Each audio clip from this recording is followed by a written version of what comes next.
Après, on va, c'est ça, rentrer dans le message. Alléluia. Oui, Éternel des armées, Seigneur, mon Dieu, mon roi, merci, Papa, pour le privilège que tu nous donnes d'être ensemble encore une fois ce soir dans ta présence. Seigneur, merci parce que tu es notre refuge, tu es notre bouclier, tu es notre rocher. Et Seigneur, nous prions dans le nom puissant de Jésus que tu illumines les yeux de nos cœurs, que Seigneur, tu nous donnes, Seigneur, de comprendre ta parole, Seigneur, d'aller encore plus loin avec toi. Seigneur, merci pour la soif et la faim que tu nous donnes, Seigneur, vraiment de te suivre. Merci, Papa, parce que c'est toi qui nous as attirés à toi. Merci pour ta parole qui est vivante, qui est puissante, et Seigneur, qui n'est pas une simple information, mais Seigneur, mais qui transforme des vies. Et Papa, ce soir, nous prions dans le nom puissant de Jésus que ce qui va être dit, ce qui va être entendu, Seigneur, puisse transformer nos vies et nous amener encore plus loin avec toi. Seigneur, ta parole est tellement riche. Merci de nous donner une autre facette de qui tu es, Seigneur mon Dieu, afin de te glorifier jusqu'à la fin de nos jours. C'est dans le nom de Jésus, le plus grand des noms, le plus puissant des noms que nous avons prié. Amen. Amen, amen, amen. Super, je ne vous entends pas. Ça va?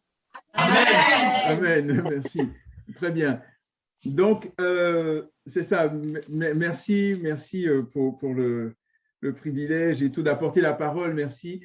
En fait, j'avais différentes choses et tout à partager, puis on va voir en fonction du temps que le Seigneur nous donne, mais le Seigneur m'a mis à cœur de partager sur un thème assez particulier et nous allons prendre ensemble le psaume 19.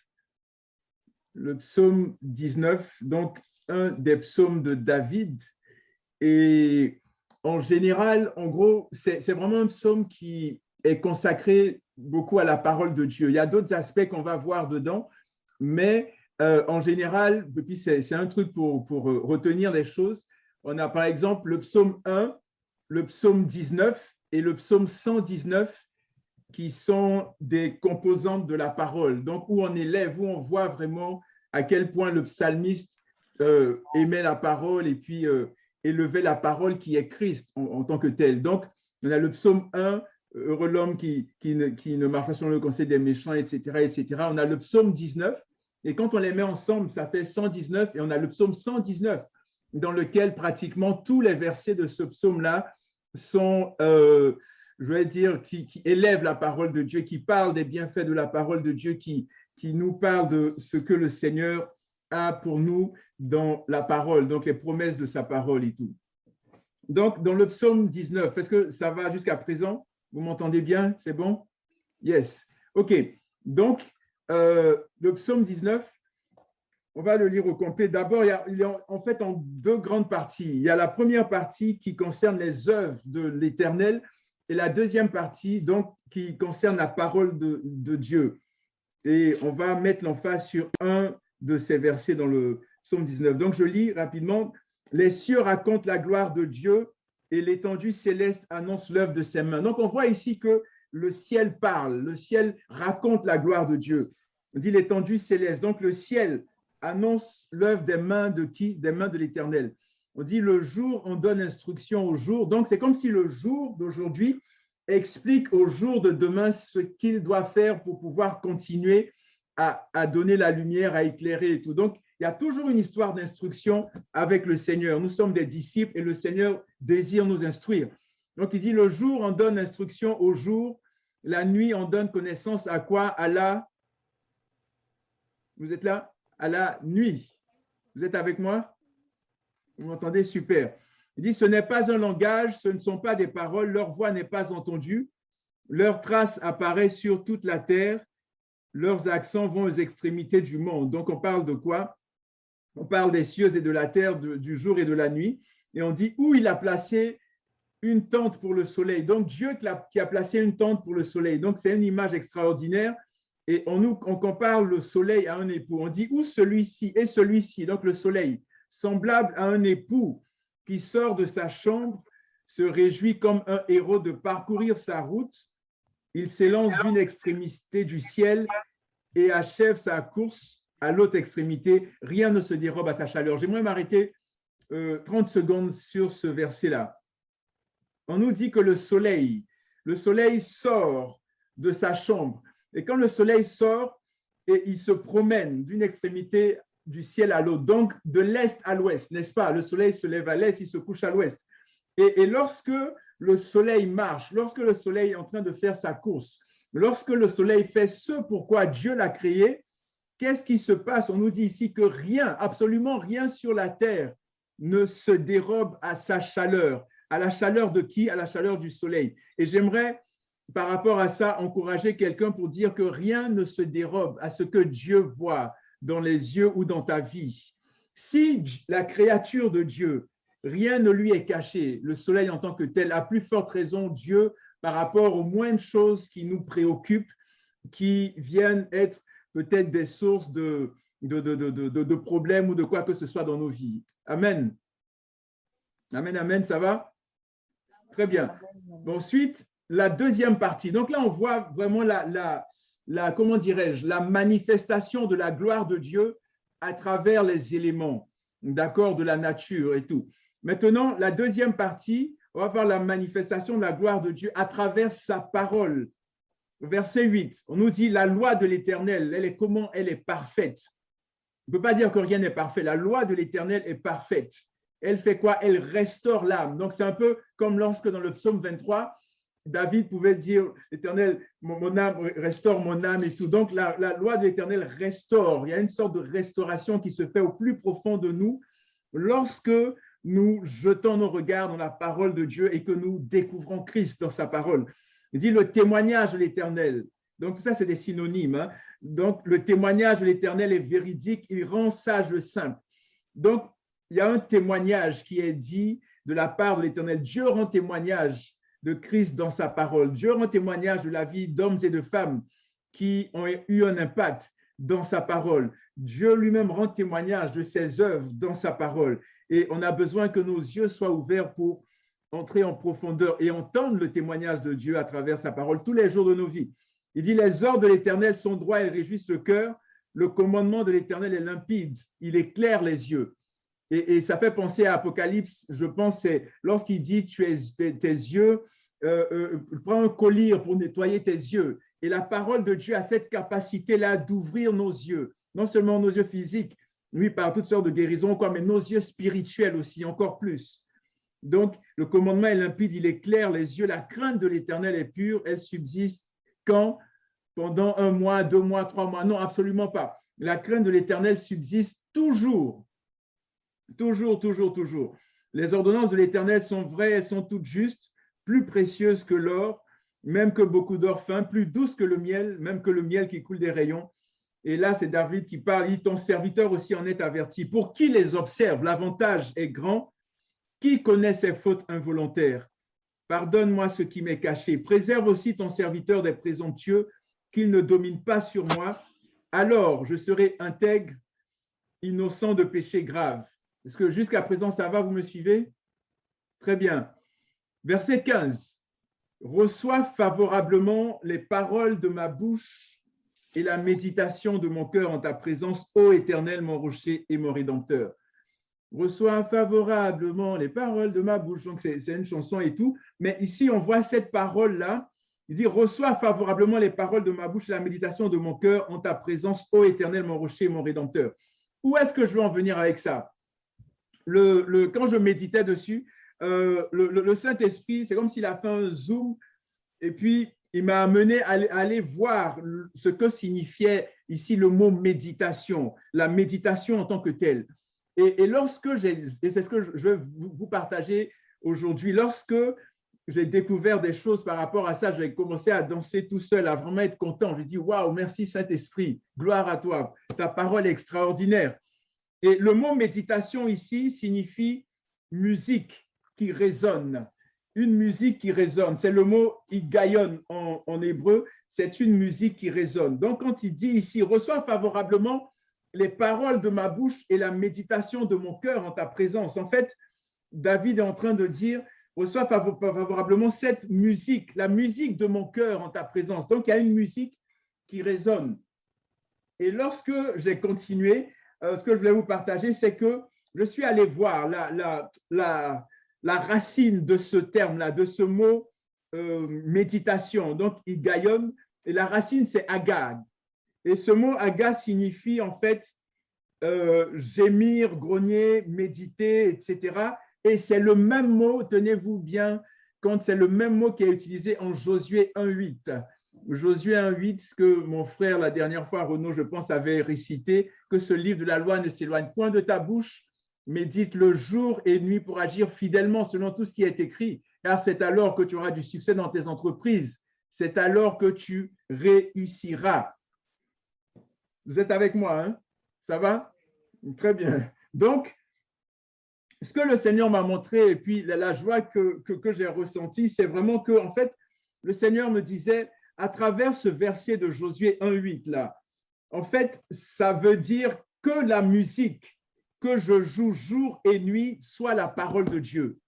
Est-ce que vous comprenez? Quand il dit que ce livre de la loi ne s'éloigne point de ta bouche, mais médite le jour et nuit pour agir fidèlement selon tout ce qui est écrit.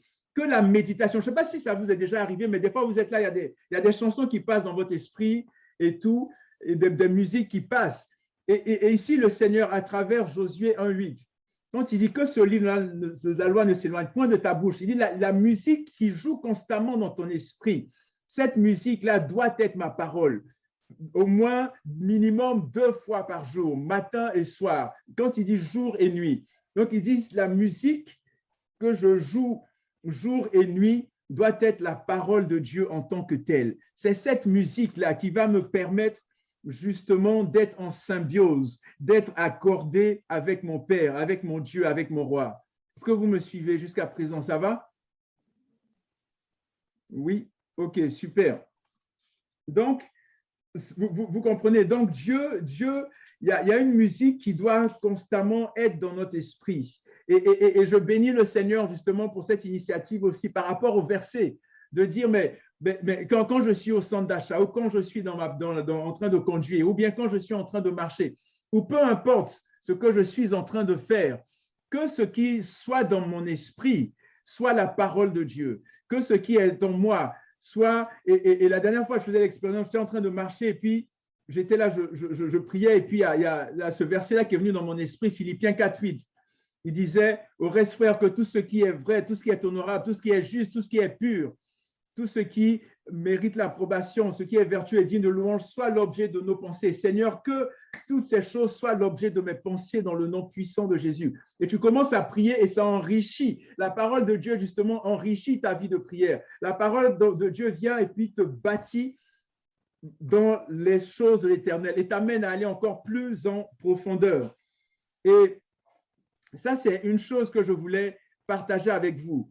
Et ce que nous devons comprendre, en fait, c'est que donc non seulement la musique que nous devons jouer constamment, comme j'ai dit, au moins 2 fois par jour, est la parole de Dieu, donc la recherche de Christ dans sa parole, Christ qui est la sagesse infiniment variée de Dieu, et Jésus-Christ qui est celui en qui habite corporellement la plénitude de la divinité. Et vous savez quoi? En gros, c'est quoi? Nous sommes tous des musiciens. Lorsque Dieu dit que ce livre de la loi est un point de ta bouche, il dit en d'autres termes que cette musique que tu dois jouer régulièrement ou constamment soit la musique de ma parole, soit la musique de ma volonté, soit la musique de mon esprit, soit la musique des choses du royaume de Dieu. Donc, nous sommes des instruments, tout comme Dieu notre Père, des musiciens, pardon, tout comme Dieu notre Père. Et il est le plus grand des musiciens, en fait. Dieu est le plus grand des musiciens. Je ne sais pas si vous réalisiez ça, mais je vais vous expliquer donc pourquoi est-ce que je dis ça, que Dieu est le plus grand des musiciens. En fait, ce qu'il a fait, c'est que Dieu aime la musique. Dieu est un grand mélomane. Un mélomane, en fait, c'est quelqu'un qui aime et qui connaît la musique. Et Dieu qui nous a créés, nous sommes ses enfants. Et comme on dit, tel père, tel fils, tel père, telle fille, Dieu aime la musique. Et Dieu aime la musique et il nous encourage à aimer la musique aussi. Et par rapport à ça, on va prendre un passage, c'est dans Apocalypse 4, à partir du verset 8. Apocalypse 4, à partir du verset 8. Je ne sais pas si mon frère Paul ou mon frère Serge veut faire la lecture.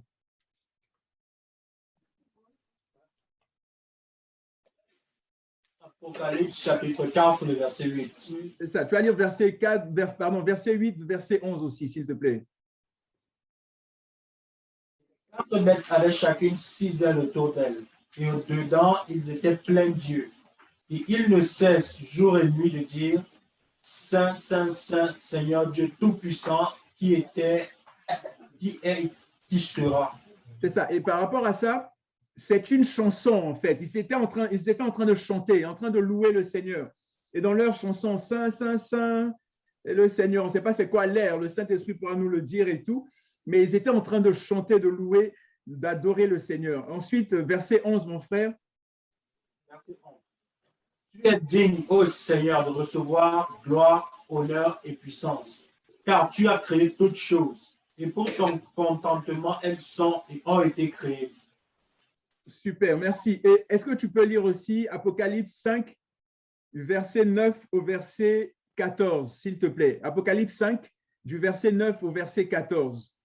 Apocalypse chapitre 5, du verset 9 au verset 14. Et il chantait un cantique nouveau disant. Attends, il faisait quoi? Qu'est-ce qu'il faisait? Il chantait un cantique nouveau. Il chantait. Il chantait un cantique nouveau. Très bien, tu peux poursuivre, mon frère. Tu es digne de prendre le livre et d'en ouvrir les sceaux, car tu as été tué et tu nous as rachetés à Dieu par ton sang, de chaque tribu et langue et peuple et nation. Et tu nous as fait rois et prêtres à notre Dieu, et nous régnerons sur la terre. Et je regardais et j'entendis la voix de beaucoup d'anges autour du trône et des bêtes et des anciens. Et leur nombre était des myriades et des milliers de milliers, disant d'une voix haute, digne est l'agneau qui a été tué de recevoir puissance et richesse et sagesse et force et honneur et gloire et bénédiction. Et j'entendis chaque créature qui est dans le ciel, sur la terre et sous la terre, et celles qui sont dans la mer, et toutes les choses qui sont en elle, disant, bénédiction et honneur et gloire et puissance soient à celui qui est assis sur le trône et à l'agneau pour toujours et toujours. Et les 4 bêtes disaient Amen. Et les 24 anciens tombèrent et adorèrent celui qui vit pour toujours et toujours. Amen, amen, amen. Merci, mon frère. Donc, vous voyez, ici, on voit un peu une atmosphère céleste. Et ce que Dieu a fait dans le ciel, et on le désire que ce soit manifesté dans nos vies sur la terre. Quand on dit que ta volonté soit faite sur la terre comme au ciel et tout, donc, c'est de voir cette atmosphère de louange, d'adoration que Dieu a permis que les êtres vivants donc, puissent se faire aussi dans nos cœurs, dans nos vies. On voit que Dieu est environné de gloire, Dieu est environné de louange. Et partout, les gens, les anges, les créatures, les 24 anciens, les 4 êtres vivants louent, chantent, adorent, glorifient le Seigneur. Dieu aime la musique. Et là, comme on l'a vu, Dieu désire aussi que nous soyons des musiciens. Donc, il y a une louange et une adoration continuelle au ciel. Et vous savez, on ne peut pas rester silencieux. Quand on prend conscience de ce que Dieu a fait pour nous, du fait qu'il ait envoyé son Fils unique mourir à la croix pour nous, on ne peut pas rester silencieux. Dans le psaume 19, nous nous rappelons que même les éléments de la nature louent l'Éternel. À plus forte raison, nous.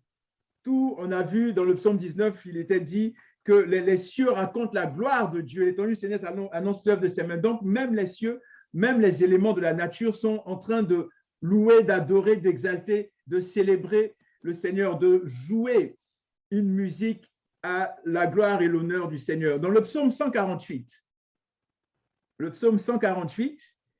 pour appuyer encore cette idée-là,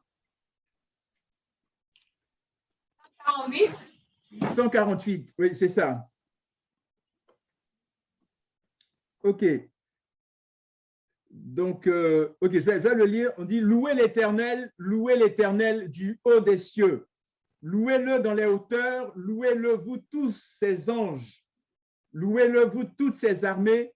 Louez-le, soleil et lune. Louez-le, vous toutes étoiles lumineuses. Louez-le, cieux des cieux.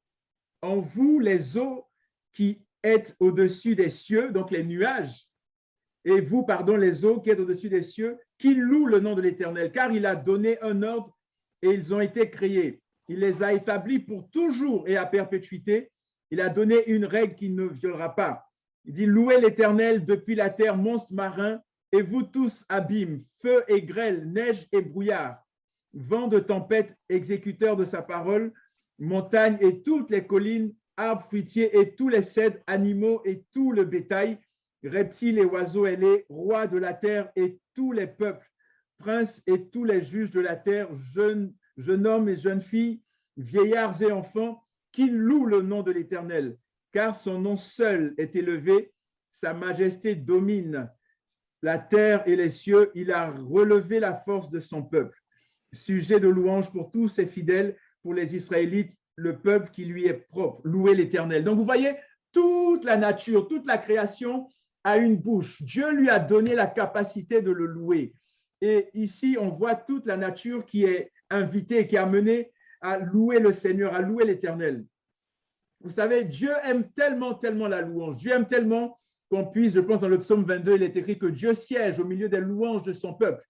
Et une seule fois dans la création, une seule fois, toute la nature a fait silence.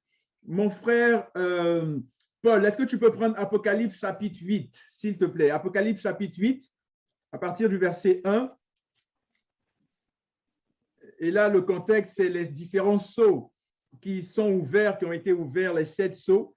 Et là, on va voir ce qui s'est passé lors de l'ouverture du 7e sceau. Apocalypse chapitre 8, le verset 1. Je lis tout le chapitre.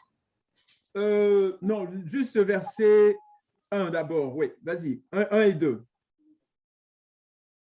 1 et 2. Et quand l'agneau ouvrit le 7e sceau, il y eut un silence dans le ciel d'environ une demi-heure.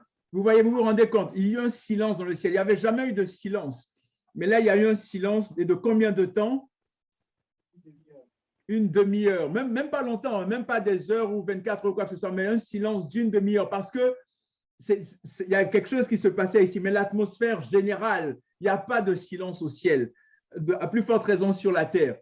Donc, un silence d'une demi-heure. Ensuite, le verset 2, mon frère, s'il te plaît. Et puis les 7 anges qui se tenaient devant Dieu, et on leur donna 7 trompettes.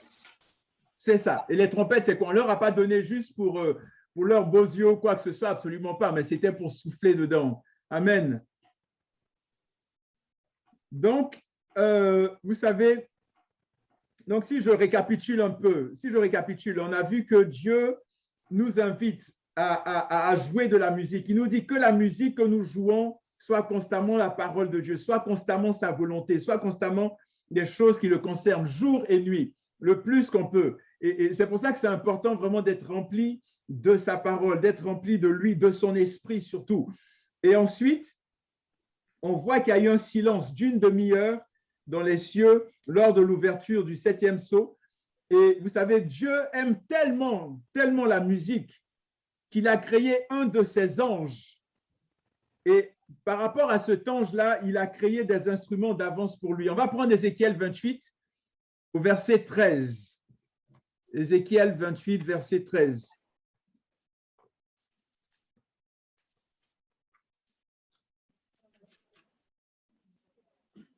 Mon frère Paul, tu peux lire, s'il te plaît, Ézéchiel 28. Comment?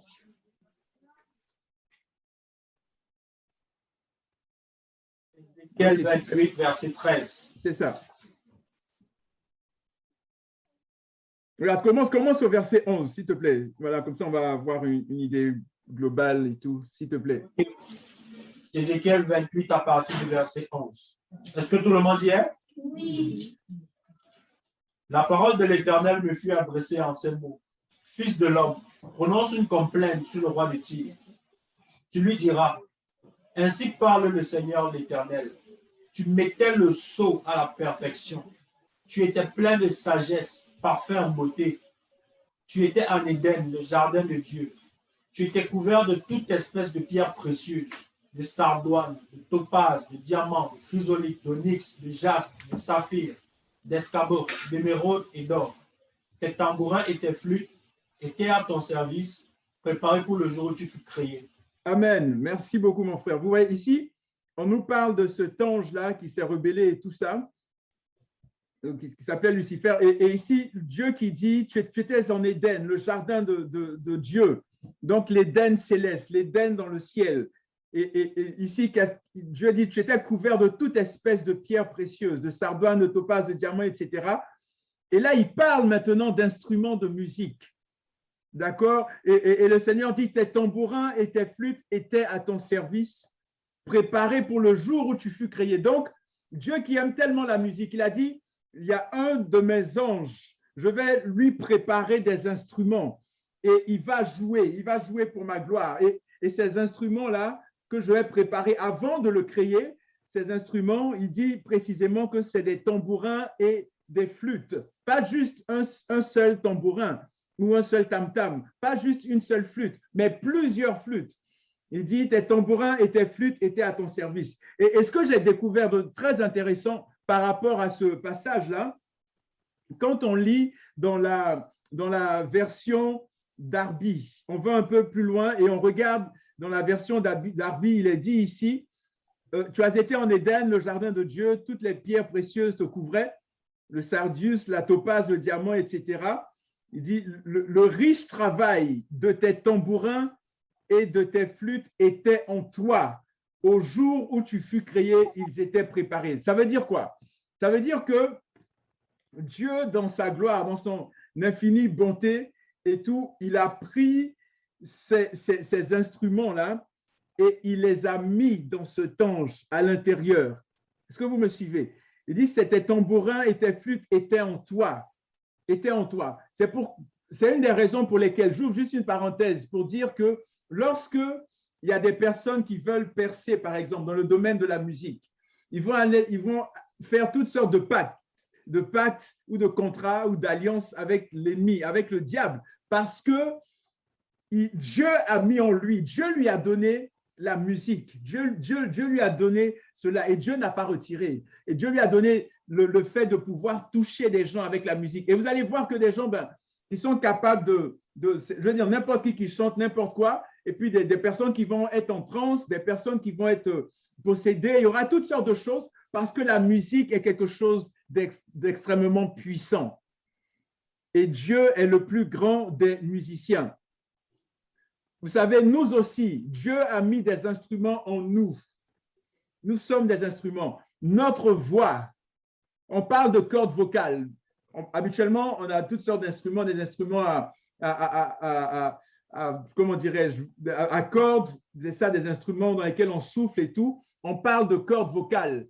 Donc, les voix, donc il y a des cordes, comme des cordes de guitare, qui nous permettent d'émettre des sons, qui nous permettent de chanter. Donc, on a nos voix, on a ensuite nos mains. Il n'y avait pas de batterie tout à l'heure pendant la louange et tout au début. Il n'y avait pas de tam-tam, mais quand vous étiez en train de battre des mains et tout, ça donnait le rythme. Donc, Dieu a mis des instruments en nous aussi. Dieu nous a donné cette capacité-là, des mains pour applaudir, pour acclamer, etc. Tout notre être, en fait, je pense que c'est la sœur Nadège qui disait qu'on danse comme David, en tout cas, tout notre être pour la gloire, pour l'honneur du Seigneur. Et vous savez, en tant que musicien, est-ce que jusqu'à présent vous me suivez, ça va? Ok, très bien. En tant que musicien, donc nous sommes des musiciens. Pourquoi? Nous sommes des musiciens parce que Dieu est le musicien par excellence. Et nous aussi, nous sommes des musiciens. En tant que musiciens, ce n'est pas parce qu'on ne joue pas d'instrument ou quoi que ce soit qu'on n'est pas musicien. On est musicien à cause de nos voix, à cause de nos mains, à cause de notre constitution même. Et en tant que musiciens, nous devons jouer comme musique la parole de Dieu, mais également sa volonté surtout, sa volonté. Et nous sommes des musiciens, mais nous sommes également des instruments. Donc, si j'avais un thème à donner ou un titre à donner à mon partage d'aujourd'hui, c'est « Tu es un instrument, tu es un musicien ». Nous sommes des musiciens, nous sommes également des instruments. Prenons Genèse chapitre 2, s'il vous plaît. Genèse chapitre 2, à partir du verset 7. Mais je pense qu'on va prendre un peu avant. Genèse chapitre 2. Ok, regardez, on va prendre à partir du verset 4.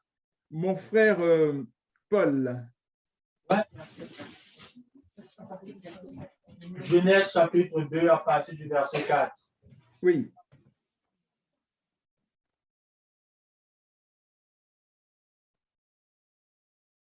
Voici les origines des cieux et de la terre, quand ils furent créés. Lorsque l'Éternel Dieu fit une terre et des cieux, aucun arbuste des champs n'était encore sur la terre, et aucune herbe des champs n'est jamais encore. Car l'Éternel Dieu n'avait pas fait pleuvoir sur la terre, et il n'y avait point d'homme pour cultiver le sol. Mais une vapeur s'éleva de la terre et arrosa toute la surface du sol. Ok, d'accord. Là, je m'arrête juste 30 secondes. Merci. C'est pour dire que, vous voyez, c'est un peu comme la rosée. Tu vois, il n'y a pas de pluie qui sort. La pluie ne tombe pas du ciel, mais la pluie sort du sol pour arroser. Donc, une vapeur s'éleva de la terre et arrosa toute la surface du sol. Verset 7. L'Éternel Dieu forma l'homme de la poussière de la terre. Il souffla dans ses narines un souffle de vie et l'homme devint un être vivant. Amen. Donc ici, on voit quoi? Dieu, le plus grand des musiciens, nous a fait une démonstration ici par rapport à la création. Dieu prend l'homme comme si c'était une trompette et Dieu prend Adam et il souffle en lui. Dieu souffle en Adam et Adam devient un être vivant. Donc Dieu joue d'une certaine façon la musique. Dieu envoie son souffle en l'être humain. Et quand Dieu souffla, donc un objet, c'est comme un objet inanimé qu'on prend et qu'on joue, qu'on souffle. Et quand on prend, donc nous sommes des instruments. Quand on prend Actes chapitre 9, verset 15, dans Actes 9, verset 15, on voit par exemple que le Seigneur va parler de l'apôtre Paul, de son plan, de sa vision pour sa vie. Et c'est la même chose pour nous tous. Dieu a un plan. Dieu ne nous a pas créés pour regarder la neige ou bien pour faire n'importe quoi, mais pour une œuvre précise, une œuvre particulière pour laquelle il nous a mis sur cette terre. Et dans Apocalypse 9, à partir du verset, allons-y un peu, mon frère, à partir du verset 10, s'il te plaît.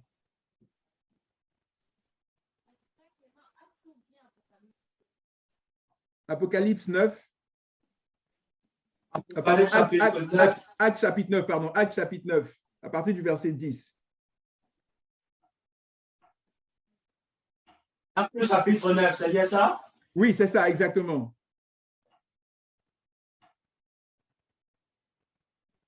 Actes chapitre 9, le verset 15, c'est ça? Allons au verset 10 d'abord. Actes chapitre 9, le verset 10. Est-ce que tout le monde y est? Or, il y avait à Damas un disciple nommé Ananias. Le Seigneur lui dit dans une vision, Ananias, il répondit, me voici, Seigneur. Je continue? Oui, s'il te plaît. Le Seigneur lui dit, lève-toi, va dans la rue qu'on appelle la droite, et cherche dans la maison de Judas un nommé Saul de Tarse. Car il prie et il a vu en vision un homme du nom d'Ananias qui entrait et qui lui imposait les mains afin qu'il recouvrât la vue. Ananias répondit, Seigneur, j'ai appris de plusieurs personnes tout le mal que cet homme a fait à tes saints dans Jérusalem. Et il a ici des pouvoirs de la part des principaux sacrificateurs pour lier tous ceux qui invoquent ton nom. Mais le Seigneur lui dit, va, car cet homme est un instrument que j'ai choisi pour porter mon nom devant les nations, devant les rois et devant les fils d'Israël. Amen. Ici, il a dit quoi? Dieu lui a dit quoi? Cet homme est un quoi? Un instrument, c'est ça. Nous sommes des instruments. Nous sommes des instruments qui ont besoin d'être non seulement accordés à la volonté de Dieu, nous sommes des instruments qui peuvent être joués et qui doivent être joués par Dieu, par le Saint-Esprit. Donc, merci mon frère. Donc, par rapport à ça, il est important, bien aimé, il est important d'inviter le Saint-Esprit à venir nous jouer, littéralement, comme des guitares ou comme des trompettes ou peu importe l'instrument, à venir nous prendre. Ou comme des pianos, je vois ma sœur Sylviane qui est au piano, comme des instruments. Et tant qu'elle ne joue pas, tant qu'elle n'appuie pas, elle n'allume pas le piano, rien ne va sortir. Et on a besoin que le Saint-Esprit vienne, qu'on puisse dire oui Seigneur, un peu comme ce que le Seigneur disait à Jérémie. Il disait, mais depuis quand le potier, c'est l'argile qui dit au potier, comment tu dois me faire? On a besoin de nous laisser façonner, transformer par le Saint-Esprit. C'est lui qui nous donne la forme, c'est lui qui joue un accord de Do ou de ré ou de sol, peu importe, mais qu'on puisse lui dire, Seigneur, joue, fais de moi ce que tu veux, inonde-moi, transforme-moi. Mais pour ça, on a besoin de se disposer, de chercher le Seigneur, de chercher le Saint-Esprit, afin d'être des instruments pour sa gloire. Et vous savez, un des moyens, parce que c'est bien tout ça, mais c'est important parfois de dire le comment. Souvent, on dit, il faut jeûner, il faut jeûner, il faut jeûner. Mais comment il faut jeûner? Souvent, les prédicateurs, parfois, on oublie le comment, mais le comment est primordial, le comment est important, de fait d'être concret. Il faut prier, mais comment est-ce que je prie? Il faut méditer. Comment est-ce que je le fais? Et ici, comment est-ce qu'on peut se laisser jouer par le Saint-Esprit? Comment être un véritable instrument? Un des moyens par rapport à ça, c'est la prière en esprit ou en langue. Parce que là, on donne la latitude au Saint-Esprit de prendre possession de nous. C'est important, on dit on ne veut pas être possédé ou quoi, mais c'est important aussi, quand vous priez, quand nous prions, bien-aimés, de dire Saint-Esprit, possède-moi. Je ne veux pas être possédé par toutes sortes d'esprits impurs ou quoi que ce soit, mais toi, Saint-Esprit, viens me posséder, possède-moi. On voit, quand on prend Romains 8, par exemple, dans Romains chapitre 8, je pense au verset 25, voilà, je vais le lire à partir du verset 26. Romains 8, à partir du verset 26. On nous dit ici, d'abord au verset 22, on dit « Or, nous savons que jusqu'à ce jour, la création tout entière soupire et attend les douleurs de l'enfantement. Bien plus, nous aussi qui avons les prémices de l'esprit, nous aussi nous soupirons en nous-mêmes en attendant l'adoption, la rédemption du corps. » Et je pense que c'est dans Colossiens, il a dit « Christ en nous l'espérance de la gloire ».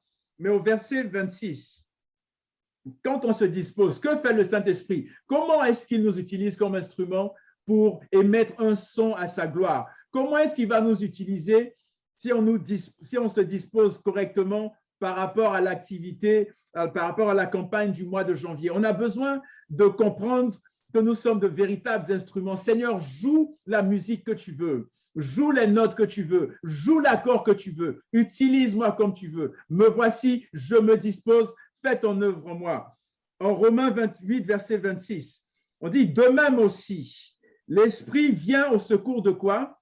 Au secours de notre faiblesse, car nous ne savons pas quoi? Nous ne savons pas ce qu'il convient de demander dans nos prières. L'instrument, quand je vais prendre ma guitare ou bien tu vas jouer au piano, quoi que ce soit, l'instrument ne sait pas ce que le musicien va jouer. Il dit, nous ne savons pas ce qu'il convient de demander dans nos prières. Donc, quand tu ne sais pas, tu vas commencer à prier, « Oh Seigneur, je te prie pour la Chine, je te prie pour les personnes persécutées, je te prie contre l'avortement, je te prie différents sujets. » Ok, c'est bien. Mais peut-être qu'à ce moment précis, il y a peut-être une femme qui est malheureusement en train de se faire violer. Et lorsque tu vas prier en esprit, tu vas prier en langue, quelque chose va se passer et Dieu permettra d'arrêter cela. Donc, on a besoin de coopérer avec le Saint-Esprit. On a besoin de se disposer avec le Saint-Esprit. Je dis, Saint-Esprit, vas-y, possède-moi, inspire-moi, prie à travers moi, Saint-Esprit, afin que ça aille comme des flèches, afin que je ne rate pas ma cible, afin que je puisse, Seigneur, vraiment avoir vraiment un impact dans la vie de telle ou telle personne, afin de voir des changements. Saint-Esprit, donne-moi des paroles de connaissance, des paroles de sagesse, afin que l'atmosphère change, afin que les gens soient touchés dans le nom puissant de Jésus. Amen. Donc ici, on voit, il dit, l'Esprit vient au secours de quoi? De notre faiblesse, car nous ne savons pas ce qu'il convient de demander dans nos prières. Mais l'Esprit lui-même, donc c'est lui, le grand musicien, le merveilleux musicien, qui nous utilise, nous, des instruments. Il dit, l'Esprit lui-même fait quoi? Il intercède comment? Par des soupirs inexprimables. Donc, il est en train de jouer. Il y a un son qui est en train d'être émis, des soupirs inexprimables. Et celui qui sonde les cœurs, qui connaît quelle est l'intention de l'Esprit, c'est selon Dieu qu'il intercède en faveur des saints. Et on a à peu près la même idée dans 1 Corinthiens 1, au verset 30, je crois.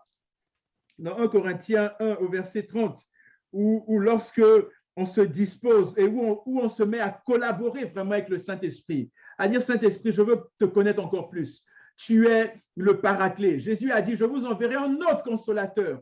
Donc Jésus qui était le consolateur sur la terre, mais ce autre consolateur qui est venu, Jésus qui a dit, je ne vous laisserai pas orphelin, le Saint-Esprit viendra, le merveilleux musicien, il viendra. Et là, on voit dans 1 Corinthiens, au chapitre 2, verset 9, on dit, mais c'est comme il est écrit, ce que l'œil n'a pas vu, ce que l'oreille n'a pas entendu, et ce qui n'est pas monté au cœur de l'homme, tout ce que Dieu a préparé pour ceux qui l'aiment, à nous, Dieu nous l'a révélé comment? Par l'Esprit. Dieu nous l'a révélé par l'Esprit, car l'Esprit sonde tout, même les profondeurs de Dieu. Donc, on a besoin de dire, Seigneur, me voici.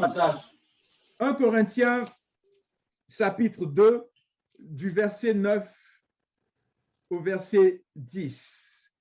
1 Corinthiens 2, verset 9 au verset 10.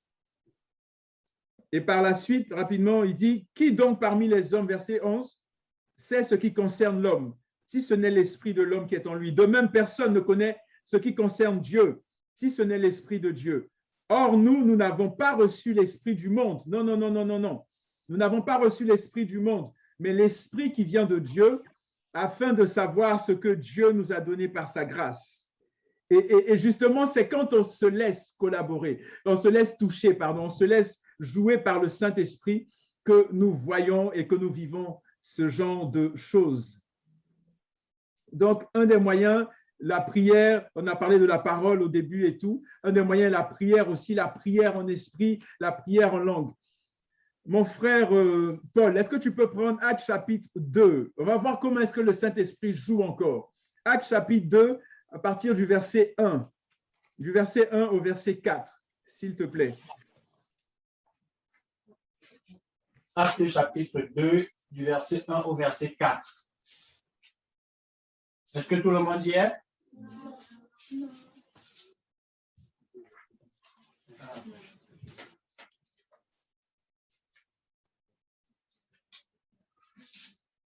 Est-ce que tout le monde y est? Actes chapitre 2, verset 1 à 4. Le jour de la Pentecôte, ils étaient tous ensemble dans le même lieu. Tout à coup, il vint du ciel un bruit comme celui d'un vent impétueux, et il remplit toute la maison où ils étaient assis.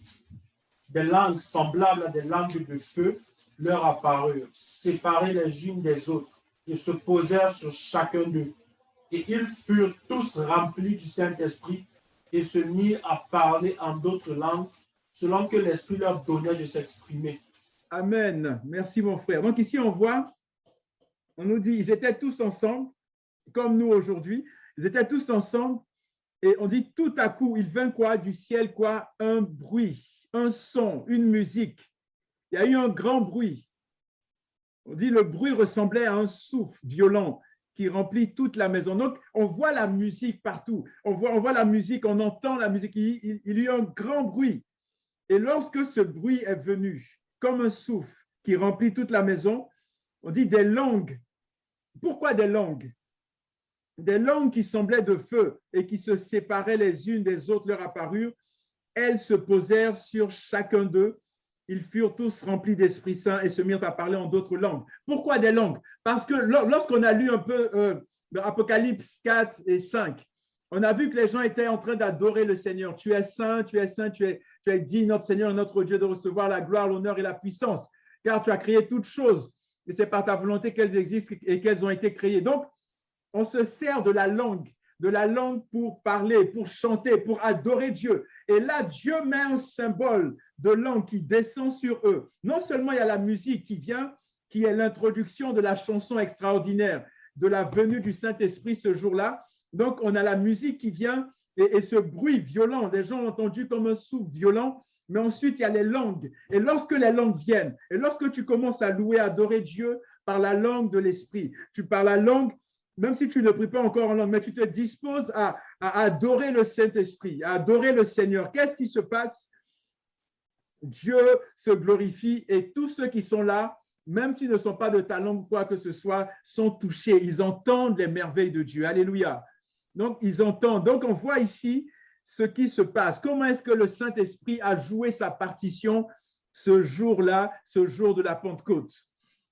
Dans Actes chapitre 10, à partir du verset 44, on a à peu près le même scénario. Et on va voir comment le Saint-Esprit, chez Corneille, a joué de la musique. Actes chapitre 10, du verset 44 au verset 46. Mon frère Paul, donc, c'est ça, Actes chapitre 10, 44 à 46, contexte rapide. Corneille, qui n'est pas juif et tout, un centenier romain, un centenier qui cherchait le Seigneur, qui priait, qui donnait des aumônes au Seigneur, qui craignait l'Éternel. Et il y a eu toutes sortes de circonstances. Il a vu un ange, l'ange qui lui dit, va chercher Pierre. Pierre qui arrive chez lui accompagné de différentes personnes. Et Pierre prêche. Pierre en train de parler de Jésus-Christ, du mystère caché de tous les temps. Et pendant que Pierre est en train de prêcher, on voit que le Saint-Esprit, lui, le merveilleux musicien, l'extraordinaire musicien, il a hâte de jouer. Donc, à un moment, pendant que Pierre est en train de prêcher, Pierre n'a pas fini sa prédication et le Saint-Esprit descend. Le Saint-Esprit coupe la prédication de Pierre. Alléluia. Et que cela nous arrive, bien-aimés. Lorsque quelqu'un est en train de prêcher, que le Saint-Esprit dise, OK, ça suffit, laisse-moi maintenant agir. Et que les gens soient touchés, soient visités par le Saint-Esprit au nom de Jésus.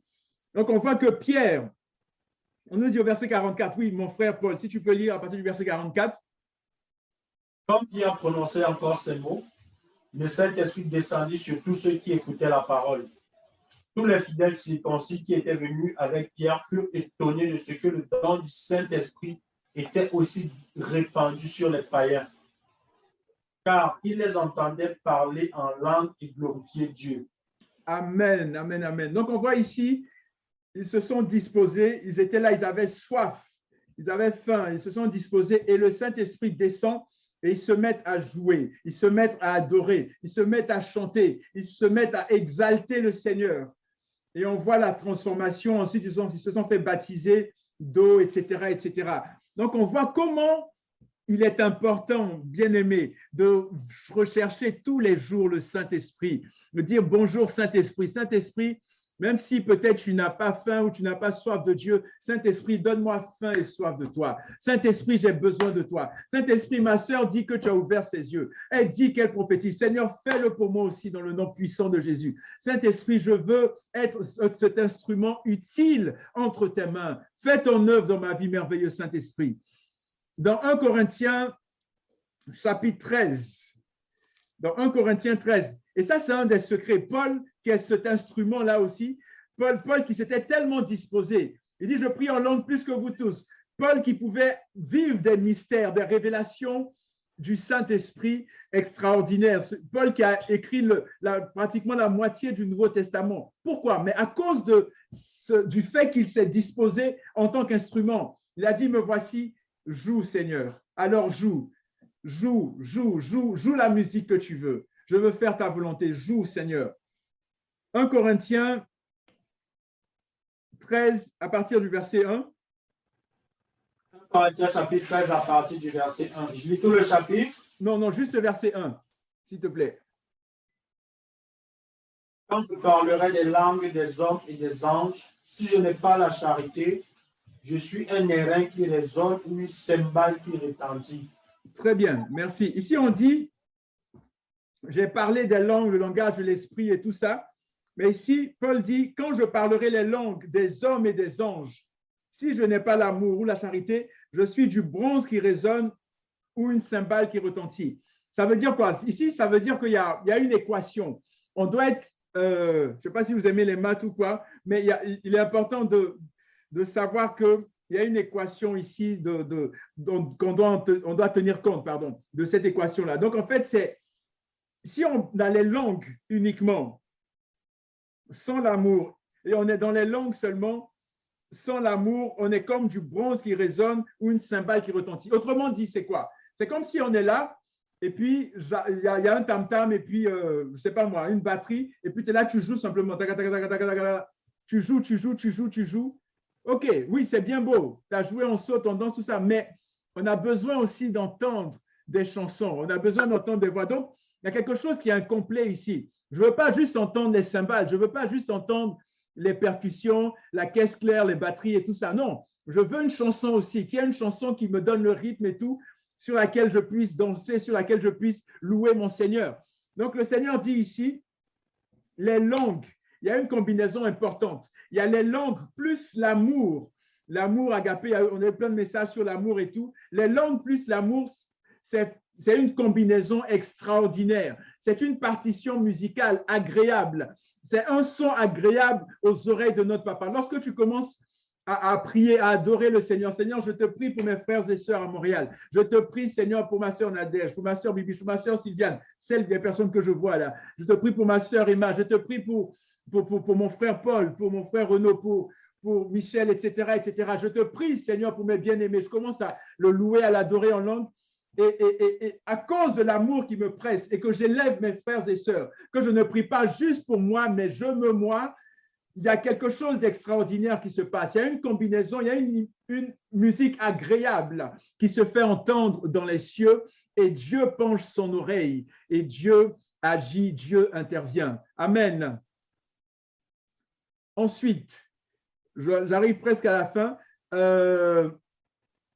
On va prendre un passage. On va voir que la musique, que Dieu lui-même, Dieu joue de la musique et on va voir un passage dans 1 Roi, chapitre 19. 1 Roi, chapitre 19.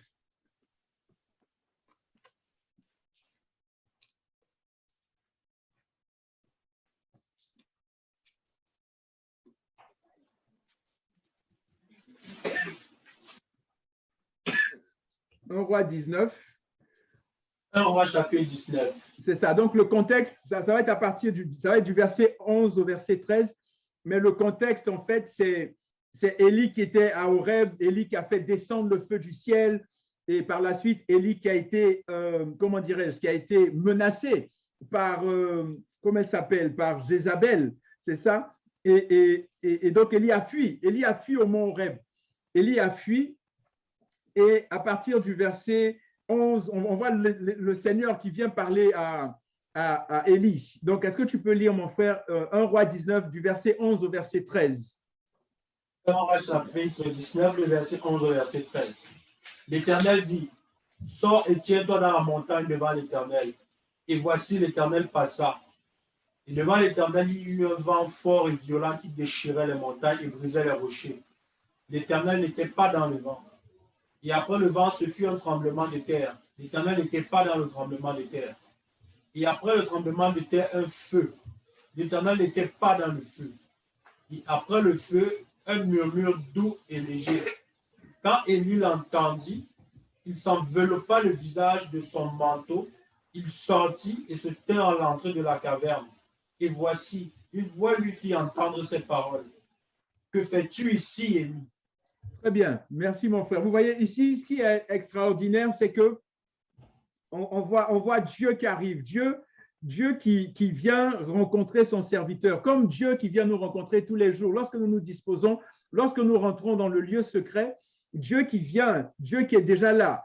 Et lorsqu'il est dit ton Père qui t'attend dans le lieu secret. Et là, on voit Dieu qui arrive. Et Élie, qu'est-ce qu'il nous décrit ici? Qu'est-ce qui est décrit? On dit, et voici l'Éternel, et voici que l'Éternel passa. Un grand vent violent déchirait les montagnes et brisait les rochers devant l'Éternel. Mais par contre, l'Éternel n'était pas dans le vent. Ensuite, après le vent, tremblement de terre. L'Éternel n'était pas dans le tremblement de terre. Ensuite, un feu. L'Éternel n'était pas dans le feu. Donc, on voit toute cette puissance déployée et tout par le Seigneur, mais le Seigneur n'est pas dedans. Le Seigneur n'est pas dedans. Et par la suite, on nous dit, après le feu, chez mon frère, c'est écrit un murmure doux. Mais dans d'autres versions, c'est écrit, et le mot qui est écrit, qui décrit murmure ici, c'est un son doux et subtil. Un son. Donc, Dieu qui amène la musique. On voit Élie qui est découragé. On voit Élie qui ne sait plus à quel sein se vouer, si vous me permettez l'expression. On voit Élie qui ne sait plus quoi faire. Et Dieu qui envoie un son doux et léger, un son doux et subtil. Dieu qui envoie de la musique pour toucher le cœur de son serviteur. Donc, on parle d'un son, d'un instrument. Le terme ici qui est utilisé pour murmure ou son, c'est le son d'un instrument. Donc, on ne sait pas exactement ce qu'Élie a entendu, mais Élie a eu la connaissance. Élie a su que là, l'Éternel était dedans. Et bien aimé, c'est important d'être tellement proche ou de rechercher tellement le Seigneur qu'on sait s'il est dans une chose ou s'il n'est pas dedans, qu'on reconnaît sa voix, qu'on reconnaît l'intonation de sa voix, qu'on puisse reconnaître la musique que l'Éternel joue. Et là, on nous dit, qu'est-ce qui s'est passé? Comment Élie a réagi lorsqu'il a entendu ce son doux et subtil? Au verset 13, on dit, il s'enveloppa le visage de son manteau et il sortit et se tint à l'entrée de la grotte parce qu'il savait que l'Éternel était là. Dans cette musique-là, Dieu aime la musique. Dieu est le plus grand des musiciens. Et nous avons besoin d'être des musiciens qui chantent pour sa gloire, qui l'adorent, qui le louent, qui l'exaltent. Ensuite, parlons un peu de la puissance, rapidement, la puissance de la musique. Dans 2 Rois chapitre 3, donc quelques pages après, 2 Rois chapitre 3, du verset, c'est ça, 2 Rois chapitre 3. Mon frère Paul. 2 Rois chapitre 3. Quel verset? Ok, regarde, on va lire tout le contexte, c'est important. À partir du verset 9 au verset 20. À partir du verset 9? Oui, c'est ça.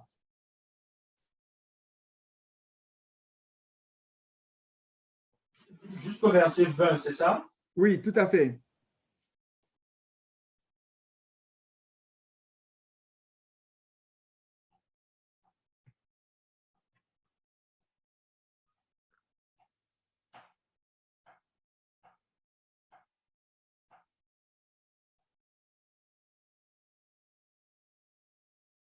Ok, je ne sais pas si tout le monde y est, mon frère. Allô? Allô, allô?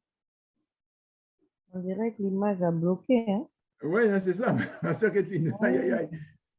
Oui, c'est comme s'ils sont figés. Oui, tout à fait. Oui. Bon. Ah, ils ne sont même plus là, hein? Ah oui. Et ouais, ils ont j'ai disparu. l'impression qu'ils vont se reconnecter, en fait. Oui, Ouais. oui. Bah, il faut qu'on écrive dans le... Ok, je vais écrire à Michel tout de suite. Oui, c'est ça. D'accord. Non, frère, on a un souci. Ouais, c'est ça. On a un souci de connexion ici. Ok, ouais, c'est ça, je reviens de voir là. Ok. Ok. On va continuer avec mon téléphone en attendant que la machine repart. Ah ouais, ok, tu me dis quand partir. Oli, on va voir si on entend bien. Est-ce que tu m'entends si je parle comme ça? Oui, je t'entends, tout à fait, oui. Alors, je suis au verset 12. Ok, d'accord, très bien. Et Josaphat dit, la parole de l'Éternel est avec lui.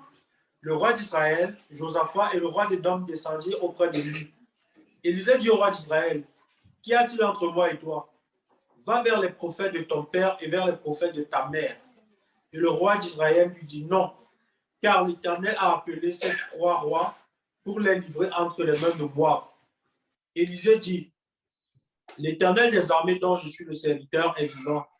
Si je n'avais égard à Josaphat, roi de Juda, je ne ferais aucune attention à toi et je ne te regarderai pas. Maintenant, amenez-moi un joueur de harpe. Et comme le joueur de harpe jouait, la main de l'Éternel fut sur Élisée. Et il dit, ainsi parle l'Éternel, faites dans cette vallée des fosses, car ainsi parle l'Éternel. Vous n'apercevrez point de vent et vous ne verrez point de pluie, et cette vallée se remplira d'eau. Et ok, mon frère Paul, excuse-moi, tu m'entends? Oui. C'est ça, je veux juste ouvrir une parenthèse ici. Vous voyez, en fait, Élisée savait les effets, la puissance de la musique et il a demandé qu'un musicien vienne.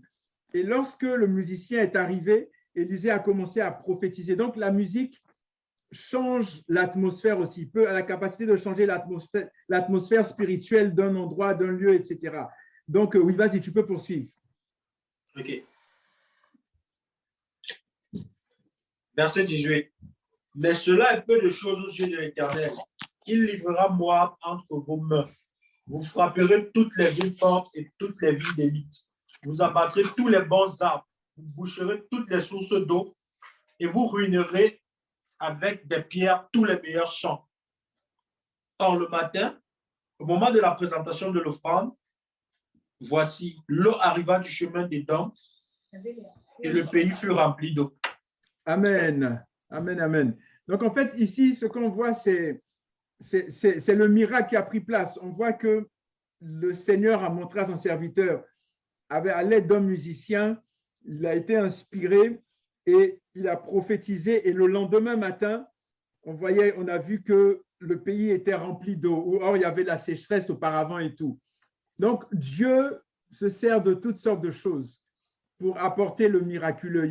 La musique change la fréquence divine. Donc, même lorsque tu es tout seul et tu fais face peut-être à une situation, à une difficulté, et que tu commences à louer, à chanter, à glorifier, à adorer le Seigneur, il y a la fréquence divine qui change. Il y a des transformations dans l'atmosphère qui changent et tu es capable de louer, d'exalter. Il y a des choses qui prennent place.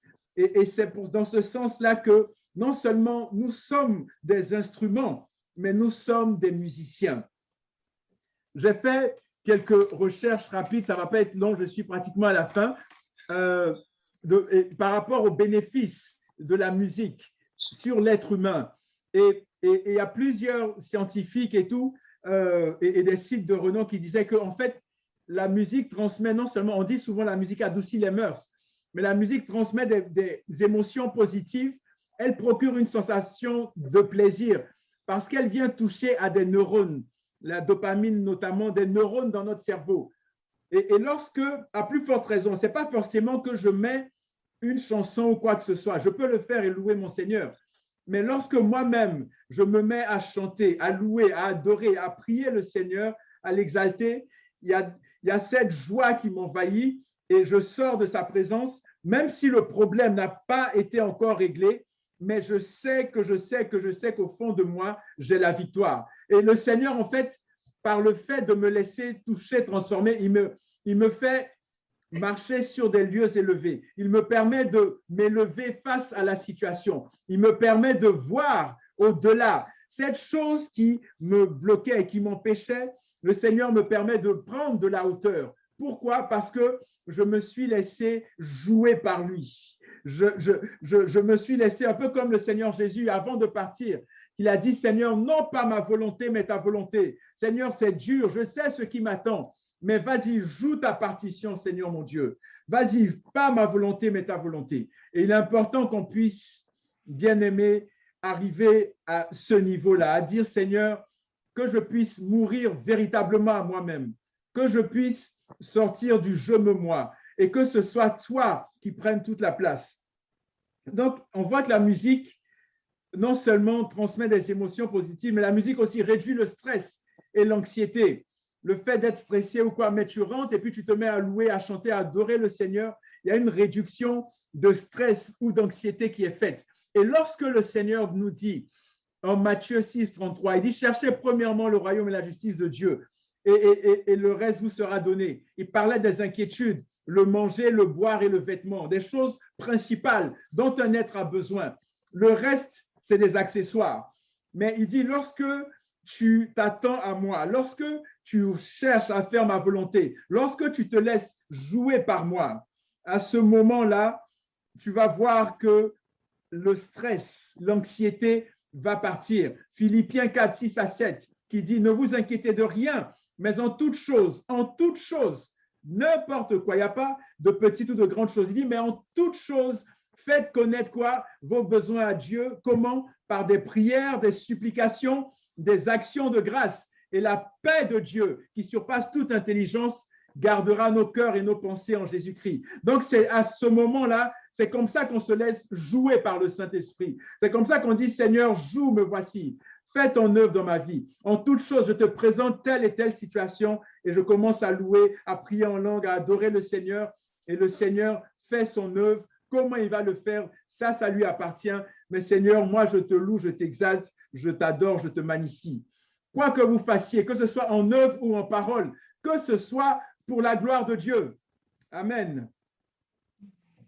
Ensuite, on a la musique qui aide à atténuer la douleur. Ils ont fait des recherches, des scientifiques qui ont fait des recherches avec deux groupes de personnes. Des personnes qui avaient, je pense, c'était la fibromyalgie, je pense un groupe de 25 personnes qui écoutaient régulièrement de la musique pendant un certain nombre de jours. Et un autre groupe qui n'écoutait pas la musique. Et on a vu que les personnes qui écoutaient la musique allaient beaucoup, beaucoup mieux. À plus forte raison, nous, la musique du Seigneur qu'on joue. À plus forte raison, lorsque nous jetons nos regards dans sa parole, afin de, comme on l'a vu dans Josué 1:8, afin de chanter régulièrement sa musique, afin de jouer la musique de notre Dieu. Un autre effet aussi bénéfique de la musique, on dit que ça favorise la mémoire et les fonctions cognitives au niveau du cerveau, dans le sens où tu peux être là et puis le fait de mettre la musique va te permettre peut-être des recherches qui ont été faites qui va te permettre de retenir plus facilement. Ça dépend de la musique. Je ne te dis pas de mettre du bébé ou du rock ou bien du heavy metal ou je ne sais pas, n'importe quelle autre musique, mais une musique peut-être douce ou quoi, mais qui favorise la mémoire ou les fonctions cognitives, les fonctions de rétention. La musique aussi aide à faire du sport. On a fait une recherche, on a pris deux groupes de personnes. On a pris des personnes qui étaient dans un gym. On a pris peut-être 5 personnes qui étaient en train de courir, de faire du sport avec de la musique. Ils étaient en train de faire le sport. Et il y a un autre groupe à côté qui faisait du sport, mais sans musique. Et qu'est-ce qui s'est passé? Ceux qui avaient la musique, ils étaient plus boostés et ils continuaient. La musique a tellement de bonnes choses. Mais imaginez-vous que non seulement nous sommes des musiciens, mais nous sommes des instruments. C'est extraordinaire. Donc, de voir comment est-ce que Dieu désire que nous puissions vraiment éviter toutes les choses d'anxiété, de haine, de colère, toutes ces choses-là, et de pouvoir vivre pour sa gloire, de pouvoir être des sources de bénédiction les uns pour les autres, de pouvoir être, comme on avait vu, le gardien les uns des autres, de pouvoir vraiment encourager les uns les autres, être les uns avec les autres, et grandir dans la connaissance de notre Père, de notre Seigneur. Amen. Amen.